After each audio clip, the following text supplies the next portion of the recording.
Let's see. Man, I had to jump in here real quick. I got some things. I got some quick thoughts off the top of my head, but they're still fresh. They're still fresh. I gotta get them out. It was a great live watch by Philly Insider podcast, having Cool Eagle on there. Got some of my input in there in the chat. Shout out to you, Hunter. Thanks for shouting me out. I gotta get some things off my chest here because I was hearing a bunch of different crap from the fan base between yesterday and some other times. What's up? Let's go, Birds. There he is. What's going on? I had to jump on here quick. I had to jump on here quick because after Hunter's live stream for the Philly Insider podcast, after that was done, I had to hop on here because I still had some stuff fresh in my mind that I have to get off my chest right now. You whoever watches, well, obviously when this is over, um, you're gonna see the thumbnail talking about how the we were the Super Bowl champs, Super Bowl 52, how we were the champs. We gotta get back to that. We gotta get back to that. I mean, I just don't understand how this organization just lets go of that winning culture so easily with just sheer incompetence of the front office and the way that they handle personnel, the power struggles between the head coach, the owner, the general manager. Yeah, Jeffrey Lurie's involved in there. At some points, at some points you have to imagine that he's involved. If he's coming out talking about how if Carson struggles that he wants Jalen Hurts to start, and then you got almost in the middle of the season, you got um, you got the reports about Howie Roseman with the having the decisions with the roster as to who starts games. Like really? And I said this, and I was saying a bunch of this in a previous live stream that I had the um, after the Seahawks game. Oh my goodness, I do not want to relive that live stream because it was ridiculous. I don't want to go through it, but yeah, I mean, yeah. Let's see, man, the chat's blowing up here for a quick minute. Only way to get back to that is more physicality on defense and Miles Sanders in the offense. Um, yes and no. I mean, the physicality on defense is there. Um, how can I put this? I mean, I've seen a bunch of crap. I've seen a bunch of crap dropped on Darius Slay's head. Big play Slay. I've seen a bunch of crap dropped on his head. A lot of the people in this fan base right now, y'all have to realize, Darius Slay has only played 2 bad games. 2. He's only played 2 bad games that I can honestly say. What his first Meg game was against the Pittsburgh Steelers when he had to cover Chase Claypool. Chase Claypool is a physical specimen. Tall, lengthy, he has speed, can pinpoint the ball at the catch point. Okay. Who has that similarity? Chase Claypool is a rookie. Who has that similarity? DK Metcalf, his second bad game. And Slay admitted in the post game press conference. He admitted that was one of the worst games of his career, if not the worst game of his career. Yeah, he gave up 10 catches for 170 some yards. Okay. But he came out and admitted that, the coverage was there, but he was just losing on 50-50 balls. I mean, yes. On the other side of it, people can argue the fact of, well, he's gotten so much money that he's one of the highest paid corners in the NFL in such a short time frame of only, I think, 2 or 3 years that we extended him for. Yeah, I can understand that. But when you're going into a COVID impacted season with the alterations of the offseason, the neglected training camp, no preseason games. There's a bit of leeway there, but not a whole lot because I don't want to be one of those Eagles fans that continues to use that as an excuse because every other NFL team dealt with the same thing. And there's NFL teams that are even worse off than there's NFL teams that are worse off than we are right now. Look at what the Denver Broncos just had to put up with facing the Saints. They didn't have a true quarterback, and they got annihilated 31-3. Now, as far as the Saints go, yeah, I don't want these Saints fans getting all worked up of how they have the number 3 defense and they're like number 1 in yards allowed or yada yada. The Saints do this every year. The Saints play good in the regular season, and then when they get to the playoffs, as deep as the NFC Championship game, they choke. So, Saints fans, calm down. Calm down. Y'all have the same amount of Super Bowls as the Eagles. 1. Okay? Just relax a little bit. Just relax a little bit. But I went off on a random tangent. But but the whole reasoning was the fact that other NFL teams have dealt with a lot worse than what the Eagles have.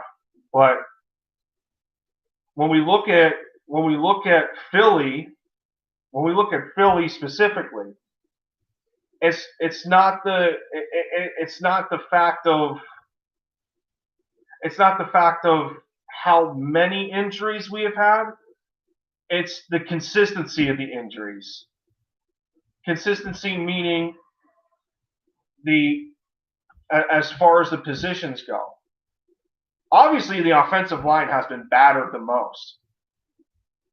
So, and that's to the extent of it. I mean, Jason Peters has been in and out. Jack Driscoll has been in and out. Lane Johnson has been in and out. Jason Kelce has had a couple of scares. Matt Pryor was on the COVID list at one point. Yeah, I mean, when it continues to boil down to it, I mean, the accountability in the front office is just piss poor. I may be repeating myself here, and I know that because it's like it's a shame because we keep continuing to talk about the same things with this football team, and then we go back to the beginning of the season. Howie Roseman talking about that he's injecting youth into this football team, and this is the youth movement, and they want to build a team around Carson Wentz and all of this.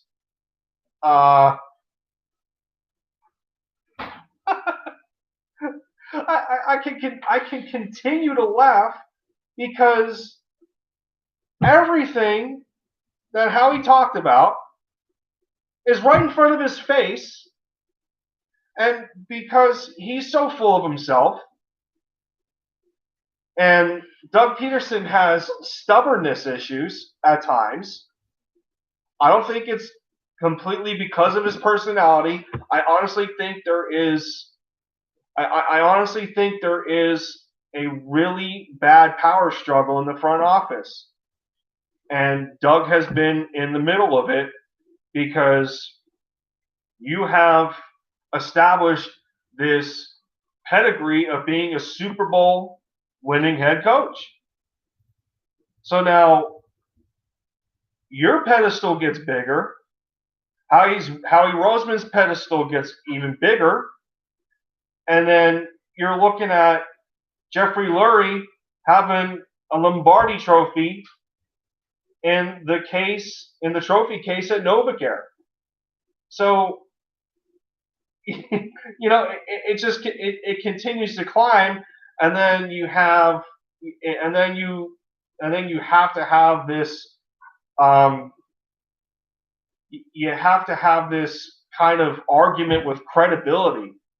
Like, I have to imagine that at some point that's what it has become between 2019 and this season. It's crazy. I mean, it's so crazy that I was agreeing with Orlando Scandrick at some points, and everybody in this fan base almost hates Orlando Scandrick, and he's making sense. Now, is some of what Orlando says maybe bias to what he's hearing across the league or from former analysts, whatever? That could be true, but one thing is for certain, and Orlando Scandrick came at, flat out said he called Howie Roseman a weasel.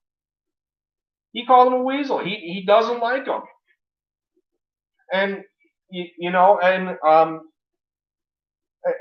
that's just part of the fact of how after he was cut, he came on Undisputed, and he was talking about how, oh, this football team doesn't know how to handle success, and everybody blasted him for that.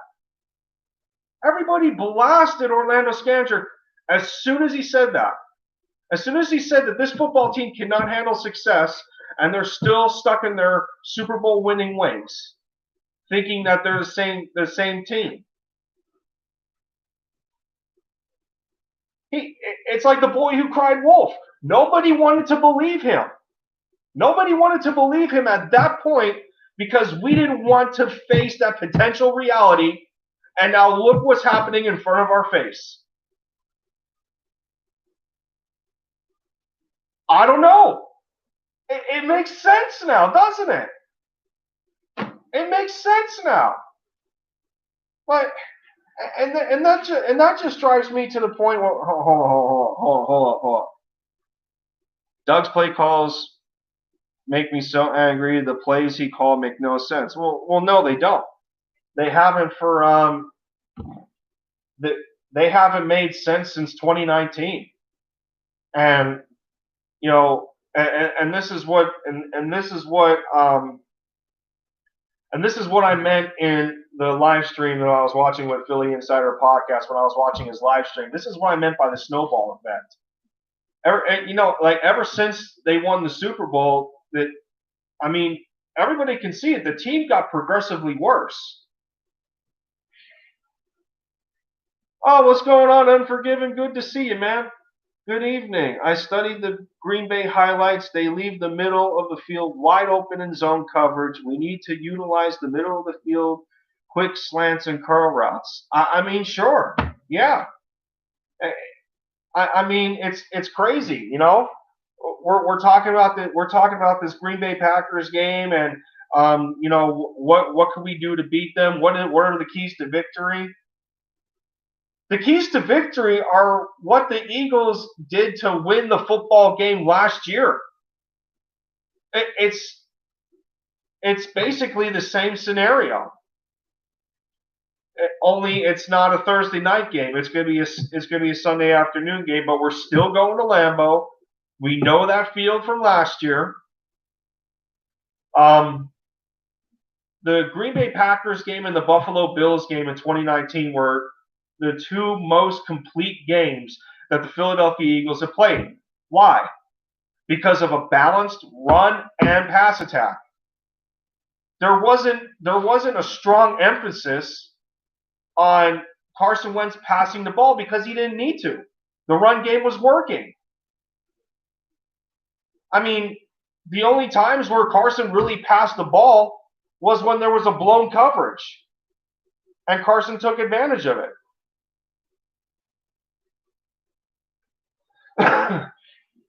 Yo, Lindy, I just hit up Smokeless for a stream Thursday before the Saints game. Trying to hop on there. Yeah. Like I said in the video I dropped before this stream. Yeah, any opportunities that come my way, I'd be willing to take them. Just let me know what's going on. Absolutely. I love it. They need to utilize screen game as well. Their screen game misdirection defense is trash. Well, yeah, I mean, when you look at the Packers, and it seems I guess it seems I'm doing a keys to victory now. Unforgiven got me started on a tangent with this Packers game. Thanks, man. But no, if we're talking about this Packers game, I mean, like I said, the blueprint to beat them is what we did last year with how complete our games were. Carson, Carson didn't throw the ball a whole lot. You know what? I wish I could actually bring it up on my phone, but I'm not going to. But if I could think off the top of my head, I think Carson only had about 170 to 190 passing yards in both games. He may have broken 200 against Green Bay, but yeah, when we're talking about screens and misdirection, um, if we remember from last year, the Packers game is when we started to utilize Jordan Howard of all running backs in the screen game. Jordan Howard comes over from Chicago in a trade. He didn't end up fitting what Matt Nagy wanted to do anymore. Their coach at the time wanted to go in a different direction with a speedier back in Tariq Cohen. Sadly he's still hurt right now, and I hope I hope he continues to rehabilitate and make a full recovery because he's a good underrated back for that Chicago Bears squad. But no, I mean that was one of the first games where we actually used Jordan Howard in the screen game, and Green Bay just completely blew the coverage. Like nobody was on the left side of the field. All Carson had to do was flick Jordan Howard the ball, and he just walked in for a touchdown. It was that simple. So I mean, the blueprint is there to beat this football team. We just need to, as Doug Peterson famously says, almost every post game, we just didn't execute. The team needs to execute. But what, as the fan base for this football team, what is remaining of our expectations, especially on the offensive side of the ball?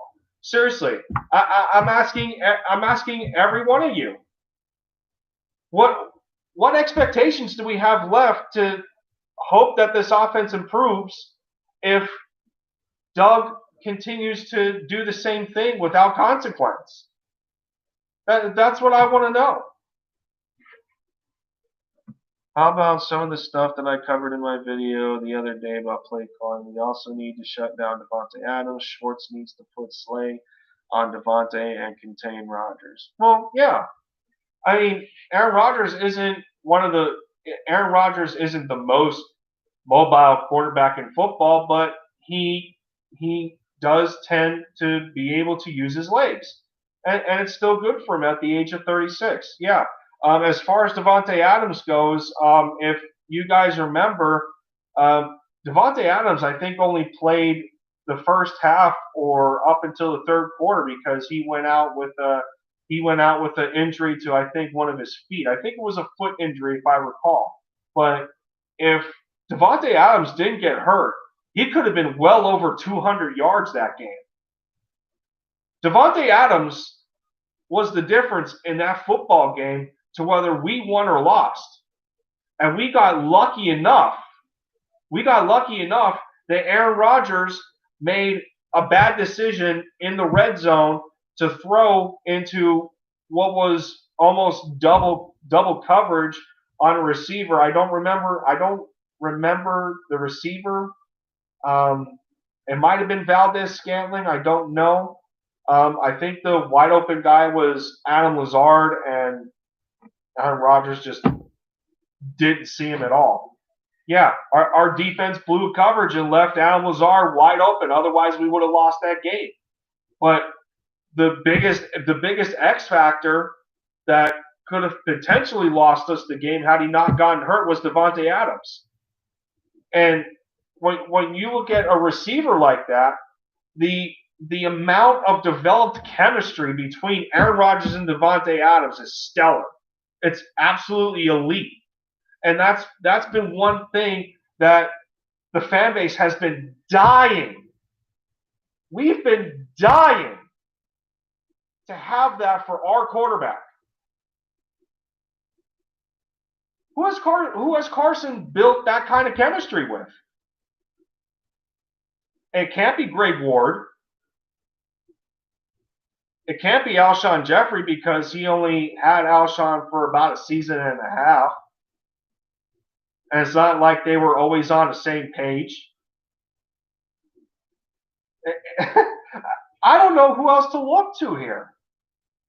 I mean, if we want to talk about tight ends, yes, Unforgiven, I was going to get to that. I was about to say it, you read my mind. If we're talking tight ends, then yeah, Zach Ertz. If we want to talk tight ends. If we want to talk receivers, it's a massive question mark. It's a massive question mark. 2016, Wentz was 5th in pass attempts, 2nd most in a season. This year, 14th in interceptions in 2017, 23rd in pass attempts. Lowest ever in his career, 13 games. Well, yeah. I don't know Unforgiven. That's a tough one. I don't know if I want to say Travis Fulgham. I don't know. I mean,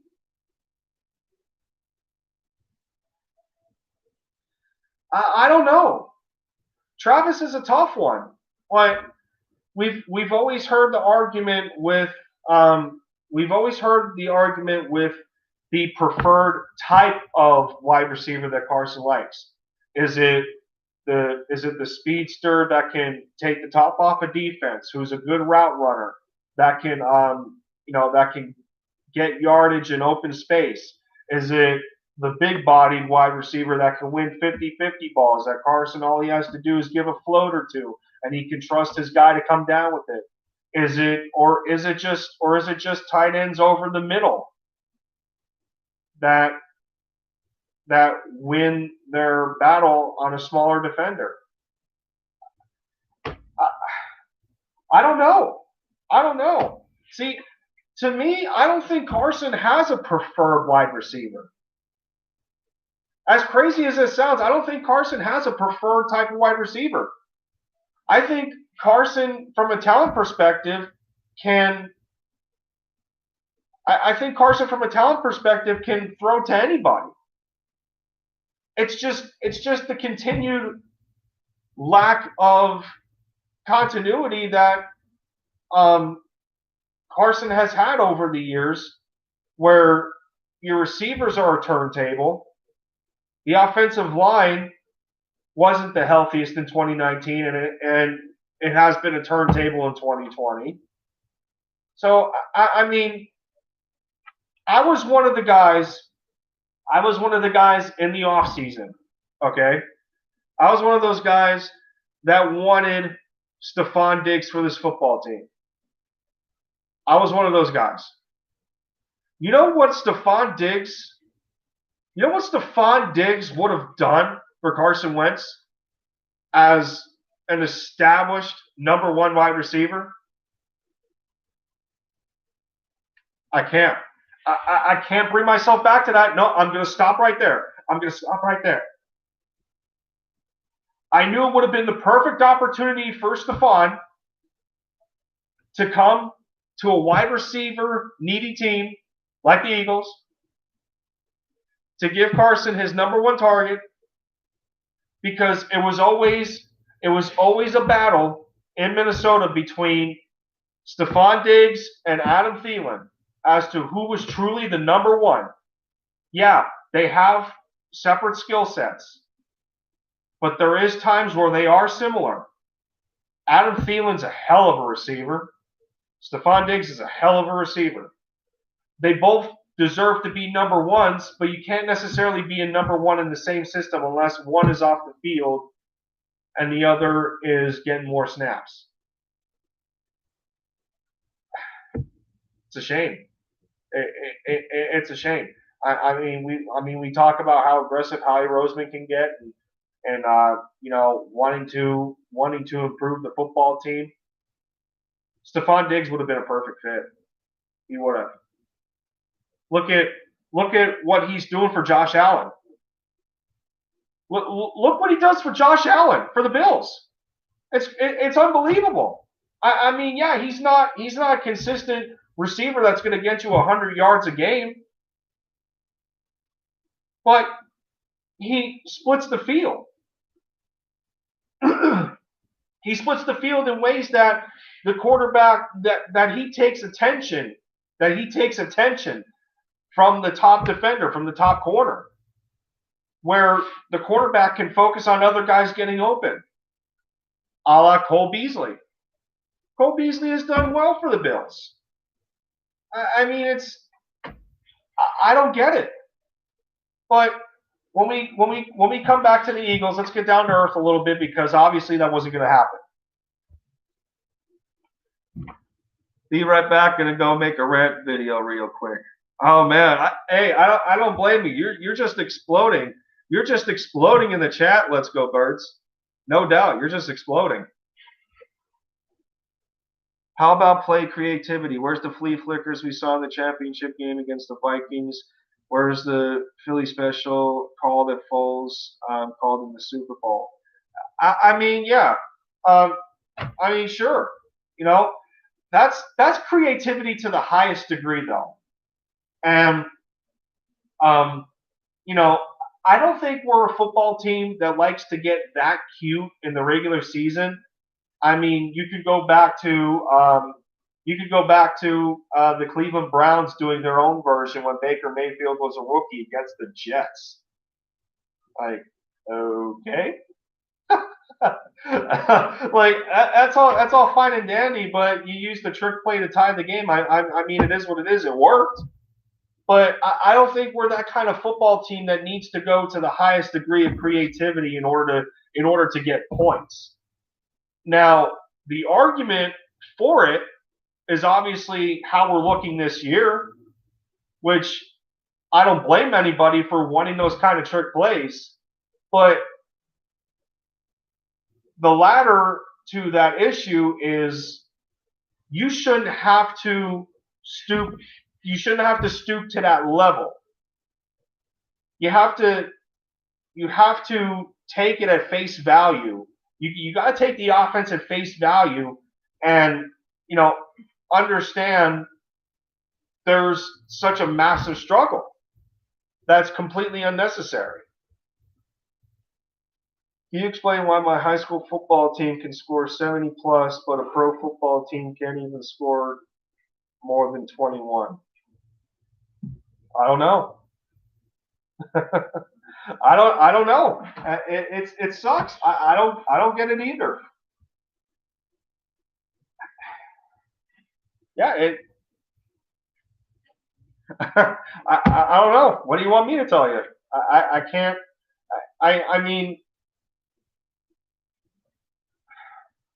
you can't help somebody. You can't help somebody that doesn't want to change.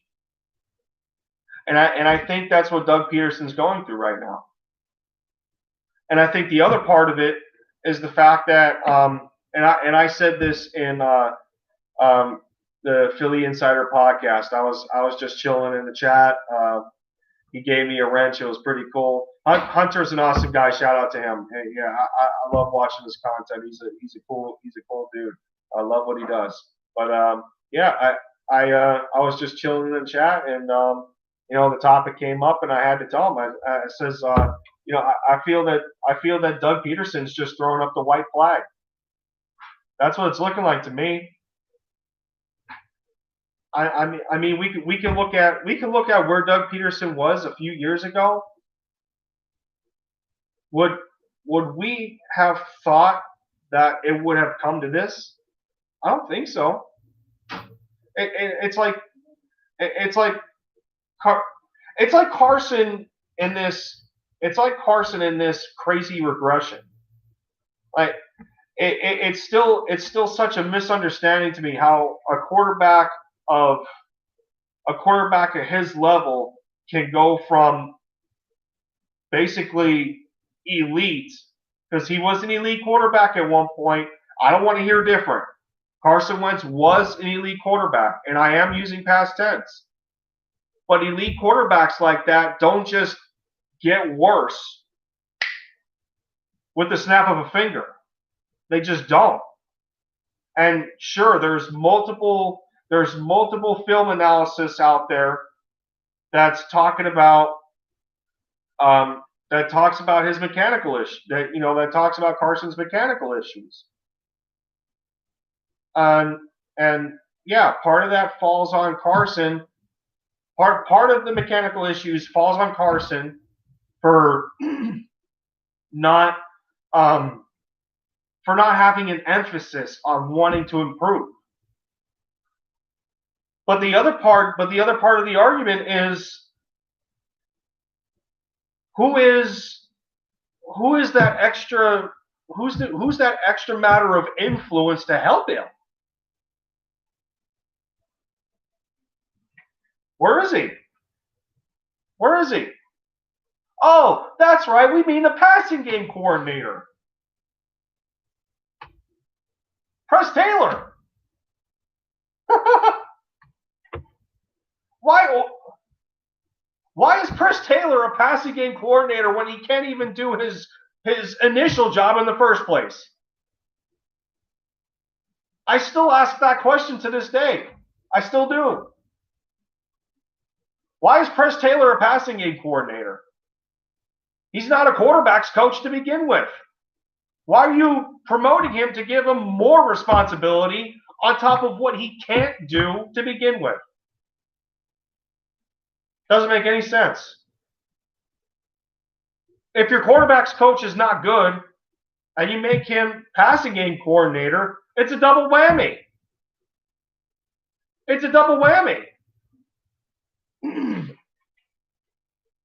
Doug's wife a while back made a good point to this subject about where's the creativity, where's the spark we saw in 2017 in the Eagles Super Bowl year. And if you ask me, she has a good point.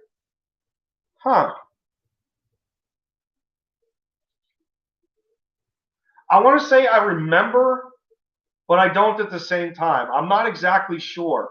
I may have heard of it before, but I might have to go back and see what she said again. Yeah,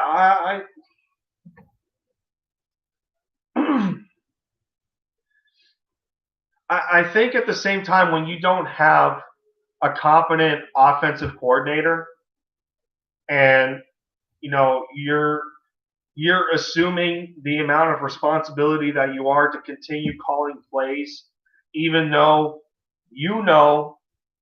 it's not working. But Doug is stuck in a mindset that I think this makes sense, tying into the idea that he's constantly using injuries as an excuse. So, wait a minute. You mean to tell me that if this team was 100% healthy, would we have a better record right now? I want you guys to tell me in the chat, if this team was 100% healthy, would we have a better record? Because I can guarantee you we would not. We wouldn't. It's plain and simple. Fletcher Cox is down with an injury, and so is Slay. Really? Let me see for a minute.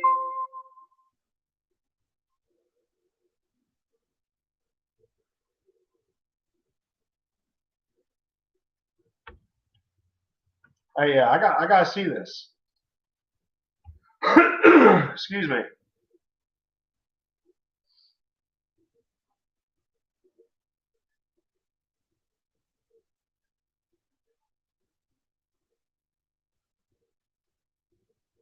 Let me see here.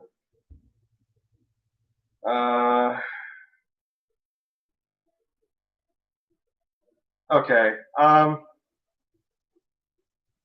Yeah, so Fletcher Cox did not practice yesterday or today due to a neck injury. TJ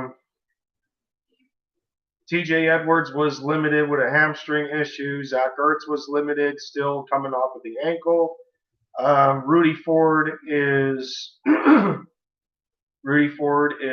still out. He did not practice with his hamstring, and uh, Darius Slay was limited with a calf. Okay. Um. Yeah. No. I'm not. I'm not really worried. No. We've seen this all year. We've seen this all year. Let's not forget. Since the beginning of the year, the veterans were getting babied. The veterans were getting babied on this team. Let's not forget that. Let's not forget.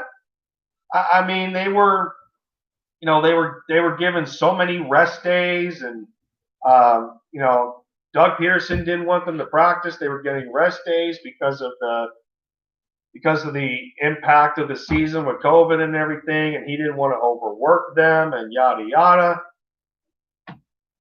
Look how it translated to the field in some games.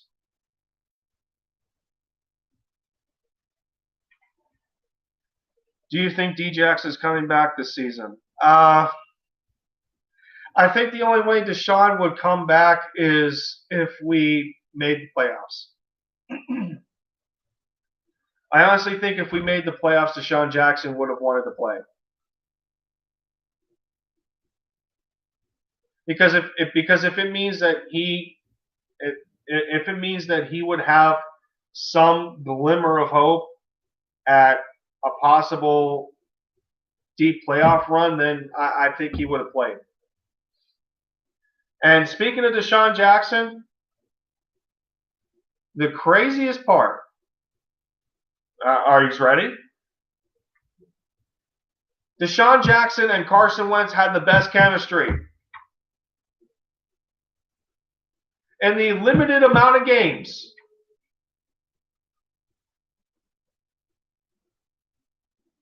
I know. Okay, don't crank Unforgiven. Don't crank up the heat. I know. It's a hypothetical. It's a hypothetical. I mean, really, if we're talking about Deshaun Jackson, yeah, no, he's. If we don't make the playoffs, he's not going to come back and play. There's really no point. Not with the way this team is. I mean, hell, even if he did, who's Carson going to look for most? I doubt it's going to be Zach Ertz. Zach did next to nothing when he was healthy because he was too worried about wanting to be paid like a top tight end when he's not a top tight end.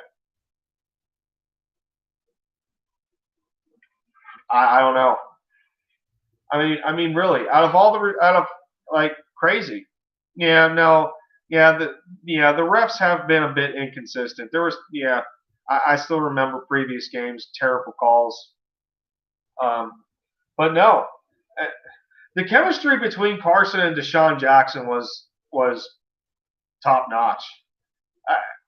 I don't get it. I don't get it. Of all receivers, Carson and Deshaun had one of the best chemistries, if not the best chemistry. And I guess maybe I don't know. I guess maybe you could put Travis Fulgham in that category because Travis has played more games than Deshaun has in the past 2 seasons with Carson. So I guess you can put Travis Fulgham there. That hit on Deshaun should have been a penalty. Yeah, it was a late hit. Yeah, it was a late hit. It was unnecessary. I mean, why? Why do you need to hurt? Why do you need to potentially injure this man? For how awkward of a landing it was. I mean, come on. Deshaun's trying to finish out his career on a good note, He's going to be 34, and he's still one of the fastest players in the NFL. Think about that. Deshaun Jackson, at almost 34 years old, is still one of the fastest players in football. Even after his core injury last year, he's still one of the fastest. And that brings me to this.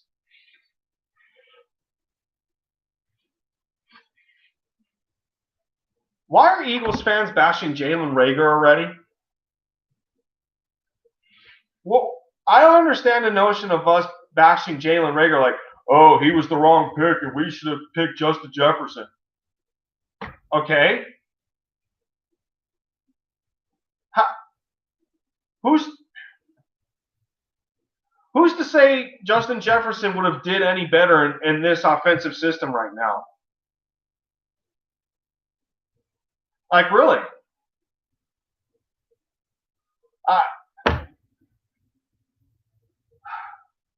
Can we let the dust settle first? Can we let the dust settle that this organization created for no reason before we start to evaluate the rookies? Can we do that? Can we do that? How can we expect any success with the way this team with the way this team has been, with the way this organization has handled the season? Like, really? I mean, I understand. I understand. Some people think that Jalen Reagor was taken too high in the draft. Maybe.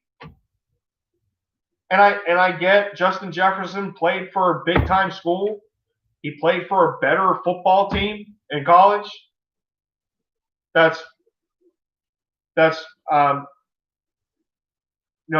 puts players in a better establishment to be NFL ready. I get it. I don't know, man. I mean, y'all got to calm down with this. Y'all seriously have to calm down. Quez Watkins has been a healthy scratch for how many weeks? I thought he was supposed to be featured in this offense. No, we're too busy worried about Alshon Jeffrey and J.J. Arcega-Whiteside, who can't seem to get his act together and wants to run routes correctly.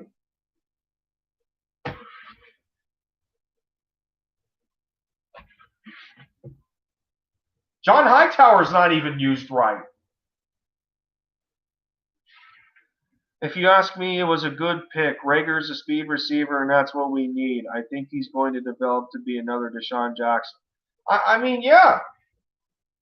I think the issue that we need to worry about with Jalen right now is his route running.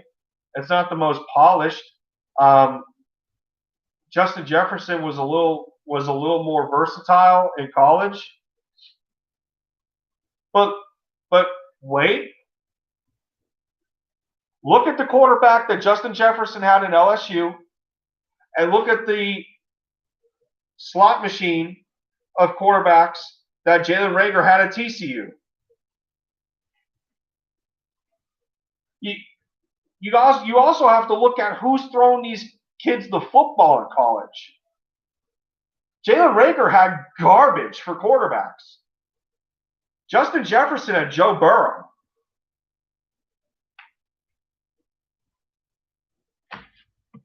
Really?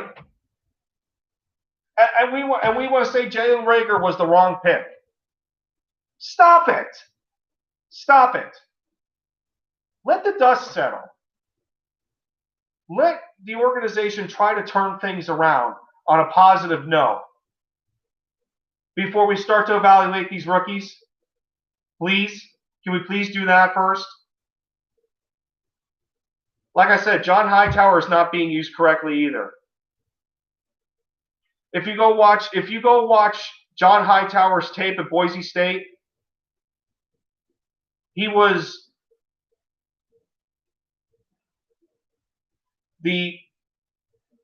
how can I put this? The amount of utilization that John Hightower possessed at Boise State, he was able to do a little bit of everything. He ran all the routes. He can get the 50-50. He can beat you deep. He can run slants underneath. He can do a little bit of everything. Outside of the one play where it looked like he took a screen from Carson and only gained about 2 yards in the Seahawks game,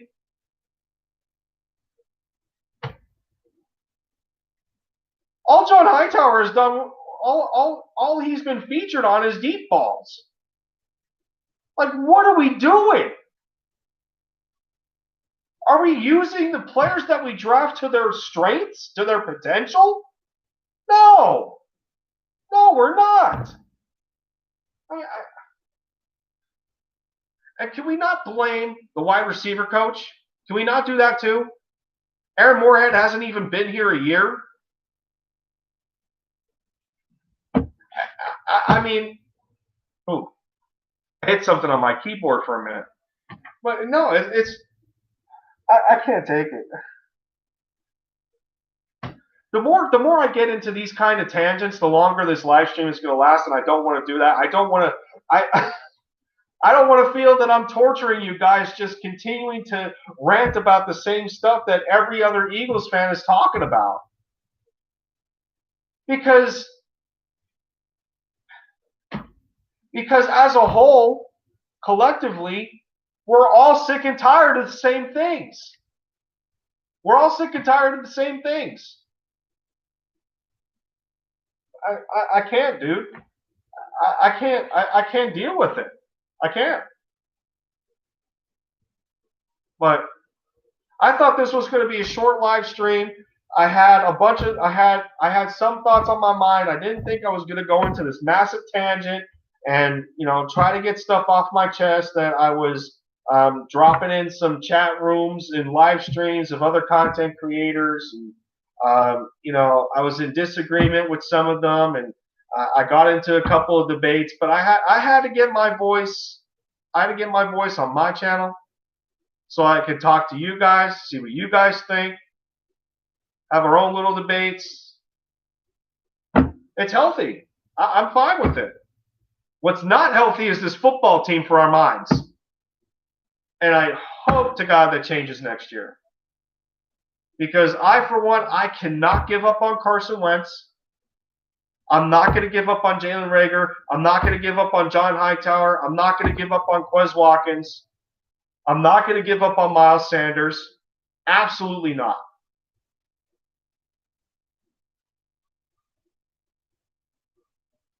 The amount of time that he is not featured is pissing me off. It's pissing a lot of us off. You have a running back on your roster who shows you flashes of his former teammate from Penn State, Saquon Barkley. He shows flashes of Saquon. He shows flashes of versatility like Alvin Kamara. And you don't use him. Yes, I understand that he has drop issues with catching the football, and I understand he has fumbling issues. He did coming out of college.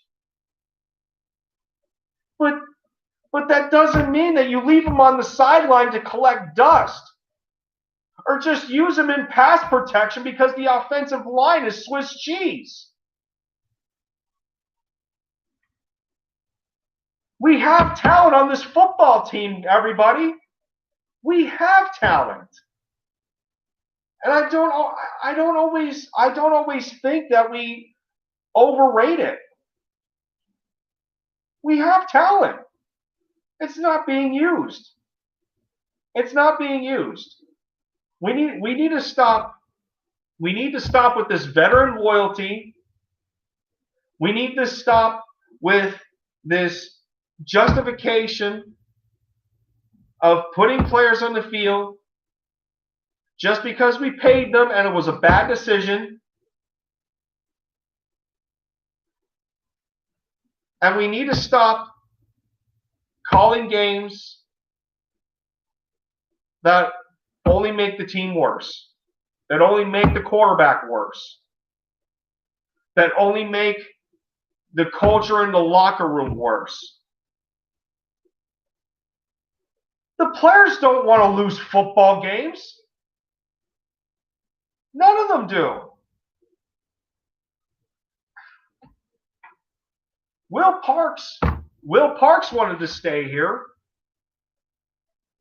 Now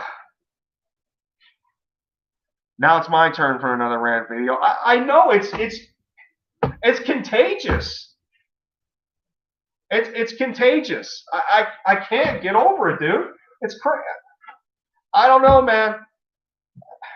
Yeah. Wow. I did not expect this stream to go for over 50 minutes, but once again, from my previous video, I talked about content creator appreciation and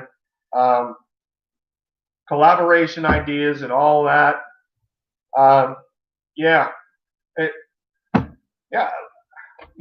I didn't expect how this was going to be for me going in. I've talked about the Philadelphia Eagles for such a long time with coworkers or friends or whoever that likes to talk football, and Discord servers and of the like, and this was different for me, but I'm continuing to get better at it, and I love it. And it's addicting, connecting to people of the YouTube community and content creators, and I appreciate everybody that comes together to talk about the things that that we just love. And in this case, it's Eagles football. I love this football team. I always have. I can't, my loyalty's too strong to give up. But this is heartbreaking. It legitimately hurts me to see this team just drop a nuke on itself. Ever since the Super Bowl, they've dropped a nuke and they haven't recovered. And that has to change. Eagles, if I were you, I would do your homework and look at what the Philadelphia 76ers have done. Maybe that's the kind of change you need to turn this organization around into a winning culture again. Eagles, you want more than one Lombardi? This is not to do it. This is not the way to do it. And it pisses your fan base off.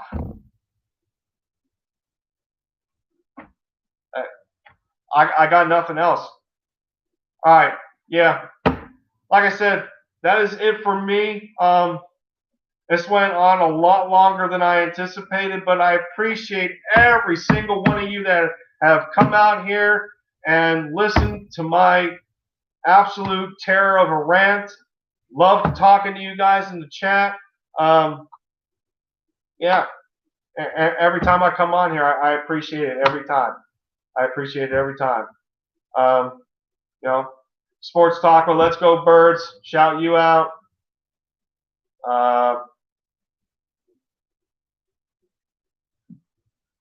Nightings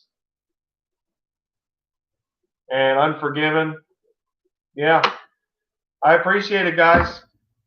Love talking Eagles football. That's gonna have to do it for me for now. I'll probably get into a bigger discussion with I talked about it a little bit in the stream about the Packers game. Maybe I'll get into it a little bit later on in the week or on the weekend. I know Let's Go Birds did mention that he's trying to get a pregame live stream going on, and there'll be 3 of us in it. So yeah, any opportunities that come my way just to get my name out there in the community of content creators to continue to talk to you guys. I'd love it. Yeah. It would make my day. So, yep. All right. I carried this on too long. This has been Lindy End Zone for the touchdown. We're going to take the lead for the Eagles one video at a time. And I'll catch y'all in the next one.